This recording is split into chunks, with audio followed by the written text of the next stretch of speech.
Mga mamin sir at mga ka-sewing machine natin, meron po tayong napakabagong sewing machine. Ito po ay Janome brand mga mamin sir. Leading lady, Japan made po siya mga mamin sir.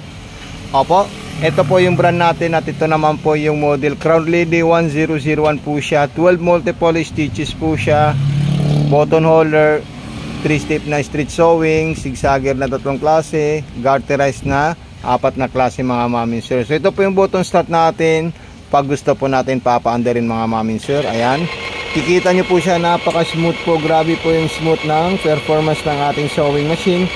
Halos wala na po tayong naririnig na siya ay umaandar mga mamin sir. Okay, so stop po natin siya. At metal bobbin case po ito mga mamin sir. Pang heavy duty na rin po ito mga mamin sir. Hindi po kayo matatakot or mangangamba na baka siya ay madaling masira, dahil hindi po siya madaling masira mga mamin sir, dahil made in Japan po siya mga mamin sir. At kung maglalagay naman po kayo ng bobbing sa ating winder, so ganito lang po siya. Papasok natin, isasabit natin dito at ilalabas natin doon. At ang tamang paglagay naman po dito mga mamin sir ay tutunog po siya. Ayan, perfect na perfect po yan mga mamin sir. Then maglalagay po tayo ng sinulid katulad yung ginawa ko kanina. So ulitin ko po mga mamin sir. Sinabit ko lang po dito mga mamin sir, doon sa dulo. Ayan, dire-diretso po siya at paangat po, then left turn, then dire-diretso po siya dito mga mamin sir. Ayan, may araw naman po tayong susundan. Ganyan po kaganda itong sewing machine natin na Janome brand mga mamin sir. Okay, so huwag nyo po kalimutan mag-follow mga mamin sir, at baka naman po pwede nyo po i-share sa mga group Facebook page nyo po mga mamin sir itong video natin. Okay, so ayan po mga mamin sir, pinasok ko na po siya. At wag nyo po agad-agad siyang tatanggalin, dahil kailangan po natin ilabas yung isang sinulid na nasa ilalim. So ayan po mga mamin sir. Then kukunin natin at ipapasok natin siya sa loob para makapag-test po tayo ng mga tela dito sa sewing machine natin. Meron po tayong speed control dito mga mamin sir. Okay, pwede po siyang high, medium at low. Ganyan po kaganda at kasolid itong sewing machine natin. Okay mga mamin sir, i-follow nyo po yung Mato Sewing Machine sa TikTok, at sa FB page natin is yung Mato Makina Panahe. Okay, so ito na po siya mga mamin sir. Maong po yan tinupi natin. So ito po yung selector. Pang cotton yung normal, lahat po natin yan susubukan mga mamin sir. Then reverse automatic long press, ayan. Okay, then pang maong natahi, ayan po siya mga mamin sir. Napakatibay po yan na selector. Okay, so ayan po siya mga mamin sir. Then stop natin at ipakita natin sa ating mga viewers or manunood yung ginawa po ng ating sewing machine. So ito na po siya mga mamin sir. Pang cotton, napakaganda po siya. Ayan.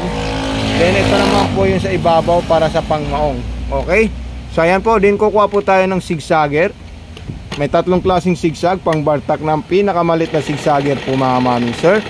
At meron din po siyang normal na zigzag para sa mga cotton. Ayan. At meron din po siyang zigzag para sa mga maong at makakapal na tela. Ito, ayan.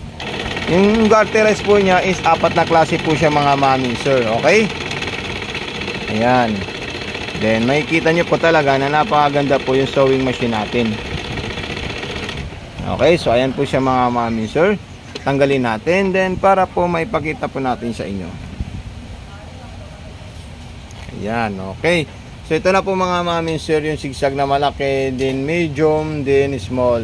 Para po yung sa 3 klaseng tela mga mamin sir, kung kayo po ay magsisigsag. Okay, so isunod po natin yung pang-garterize po natin mga mamin sir na may step na W. Ayan po siya mga mamin sir. Okay, napakaganda po yan at napaka-solid po yung sewing machine natin. Then stop natin siya mga mamin sir. Then kunin naman natin yung another na zigzagger po niya para sa pang-garterize.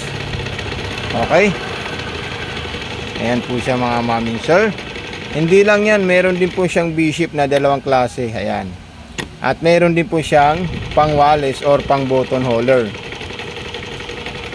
Okay, so i-avail na po ito pag napanood nyo po mga mamin sir, kasi hindi po tayo napakaraming stock na ganito. So kukuha po tayo ng pang wallis, i-back to left right po tayo mga mamin sir. Ayan. Then number 1. Okay, paabanti po yung number 1. Then pang-lock yung 2 and 4. Ayan, then reverse yung number 3. Ayan, para mabuo po yung button holder natin mga mami sir. Ayun no.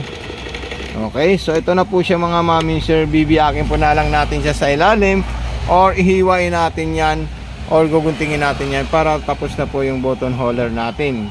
Okay mga mami sir, kung nagustuhan nyo po yung video natin, please paki-follow po, paki-like, paki-share para marami po makakapanood at para lagi po kayo ma-notify sa mga video na ating i-upload. Baka may magustuhan po kayo mga mami sir.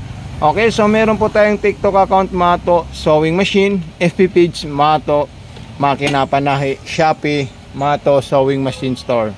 Salamat po, God bless and more power po. Peace out po.